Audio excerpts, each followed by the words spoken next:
Yesu ke tugenda maaso Angel Family Films bakutuusizaako entandikwa filmu egenda maaso nga tulengera omuzadde n'omwana bingi byalina okulekani agenda nabyo era kyetaaga ze ensimbi abe nga adda ku ssomero.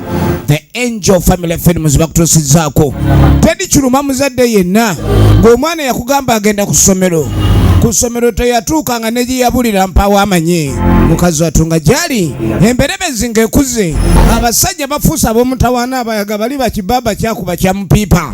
Tugenda maaso Tyga Misaali ye muwandiisi ate nga director abagenda okusoma era nga gye bajjamu ng'empeera kale angamba tugende mu by'omuzannyo poliisi ekola nga bwesobola ebengegeza kubaako kyeyinza okuyamba saana b'abantu babakuba ne bafuna ebizigiro babafudde eŋŋoma so ng'ewaka babanga mu ssanyu.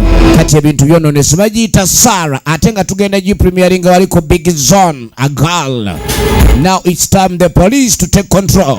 Mafia Kibanda ate nga Asanity Baga edita firimu eno abaana b'abantu okubonaabona skinny trade efuusa skinny trade babaagala mu biwoowoolo babatunda ku kyomanyi abaana b'obuwala batwala mu katale ng'ennyaanya.